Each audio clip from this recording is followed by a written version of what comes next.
2100ஆம் ஆண்டு இந்த வருஷத்துல நம்ம பூமி சொர்க்கமா இருக்குமா இல்ல நாமளே உருவாக்குன ஒரு நரகமா மாறுமா? வாங்க இதுக்கான பதில தேடி ஒரு சின்ன பயணத்துக்கு போகலாம். இன்னில இருந்து சரியா ஒரு 75 வருஷம் கழிச்சு, அதாவது 2100ல நம்ம உலகம் எப்படி இருக்கும் நீங்க என்னைக்காவது கற்பனை பண்ணி பார்த்திருக்கீங்களா? நாம இப்போ வாழ்ற இந்த வாழ்க்கை, சுவாசிக்கிற இந்த காத்து, இதெல்லாம் அப்போ இருக்குமா இல்ல எல்லாமே ஒரு கனவு மாதிரி மாறிடுமா? விஞ்ஞானிகளோட கணிப்புப்படி 2100 நோக்கி நம்ம முன்னாடி ரெண்டு பாதைகள் தான் இருக்கு. ஒன்னு டெக்னாலஜியால உருவான ஒரு சொர்க்கம், இன்னொன்னு மனுஷங்களே அவங்க கையால உருவாக்குன ஒரு நரகம். ஆனா ஒரு அதிர்ச்சியான விஷயம் என்னன்னா, நாம இப்போ அந்த நரகத்தை நோக்கிய பாதையில தான் ரொம்ப வேகமா போய்கிட்டு இருக்கோம்னு அவங்க எச்சரிக்கிறாங்க.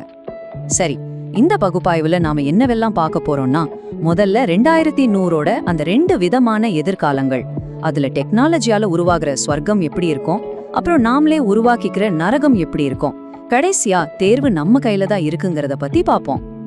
வாங்க முதல்ல அந்த நல்ல விஷயத்த பாப்போம். அந்த டெக்னாலஜி ஸ்வர்க்கம், அதாவது மனுஷங்க போர்களை எல்லாம் தவிர்த்து இயற்கையையும் காப்பாத்தினா நமக்காக ஒரு பிரகாசமான எதிர்காலம் காத்துக்கிட்டு இருக்கு. இந்த ஸ்வர்க்கத்துல வாழ்க்கை எப்படி இருக்கும்னு கற்பனை பண்ணி பாருங்களேன். நினைச்ச மாத்திரத்துல எல்லாம் நடக்கும். நம்ம மூளையில ஒரு சின்ன சிப் இருக்கும். நீங்க நினைக்கிறத வச்சே மத்தவங்களோட பேசலாம். தூரத்துல இருக்கிறவங்களோட ஹோலோகிராம்ல நேர்ல பார்த்து பேசலாம். நம்ம உடம்புக்குள்ள போற நானோ ரோபோட்டுகள் எந்த நோயா இருந்தாலும் நொடியில சரி பண்ணிடும். ஏன் சாப்பாடு கூட ஒரு சின்ன மாத்திரையில கிடைச்சிடும். எல்லாம் நல்லா தான் இருக்கு. ஆனா இங்கதான் ஒரு பெரிய கேள்வி வருது. எல்லா வேலையும் ரோபோட்டுகளும் ஏஐயும் பாத்துக்கிட்டா அப்போ மனுஷனுக்கு என்ன வேலை இருக்கும்?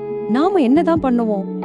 நம்மள பல பேர் பார்த்த அந்த வாலி படத்துல காட்டின மாதிரி மனுஷங்க எந்த வேலையும் செய்யாம சோம்பேறியாகி முழு நேரமும் விர்ச்சுவல் ரியாலிட்டிலேயே மூழ்கி நிஜ உலகத்தையே மறந்துருவாங்களா? அது மட்டும் இல்ல, இந்த டெக்னாலஜி ஸ்வர்க்கத்துல சமூகம் 2ஆ பிரியறதுக்கு வாய்ப்பு இருக்கு. பணக்காரங்க டெக்னாலஜியை வச்சு பல நூற்றாண்டுகள் வாழ்வாங்க. ஆனா ஏழைகள் விஷ காய்ச்ச சுவாசிச்சு சின்ன வயசுல இறந்து போவாங்க. இதுதான் அந்த எதிர்காலத்தோட இருண்ட முகம். இந்த ஏற்றத்தாழ்வுகளால வர்ற சண்டைகளை தாண்டி இன்னொரு பெரிய ஆபத்தும் இருக்கு. நம்மளால உருவாக்கப்பட்ட டெக்னாலஜியே ஒரு நாள் நமக்கு எதிரா திரும்ப வாய்ப்பு இருக்கு.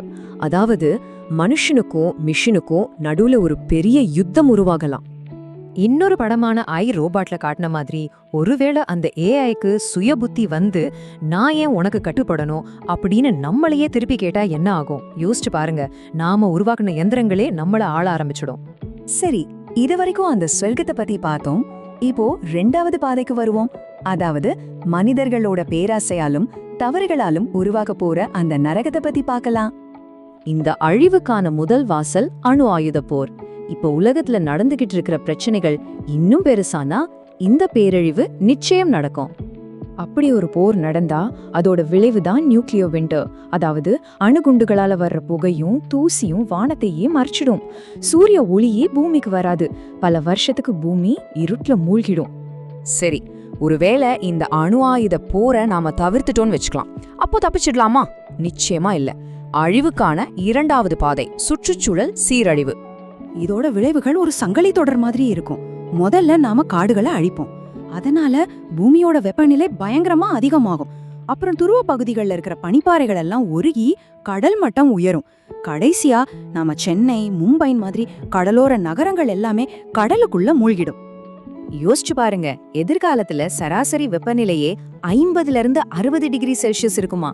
இந்த மாதிரி ஒரு வெயில்ல நம்மளால உயிர் வாழ முடியுமா? அந்த மாதிரி ஒரு உலகத்துல நம்ம வாழ்க்கை எப்படி இருக்கும் தெரியுமா? சுவாசிக்கிற ஆக்சிஜனை கூட சிலிண்டர்ல காசு கொடுத்து வாங்கணும். ஒரு சொட்ட நல்ல தண்ணீருக்காக நாடுகளுக்குள்ள சண்டை நடக்கும். மனுஷங்களோட வாழ்க்கை முழுக்க முழுக்க பயத்திலையும் பற்றாக்குறையிலையுமே போகும்.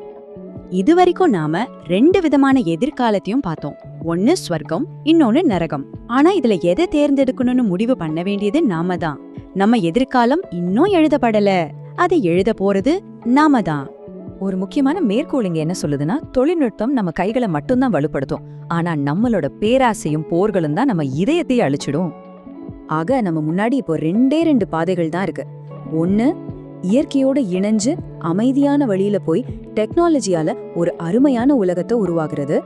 இன்னொன்னு இதே மாதிரி போர் பேராசைன்னு போய்கிட்டு கடைசியில வெறும் எலும்பு கூடுகளை மட்டும் விட்டுட்டு போறது.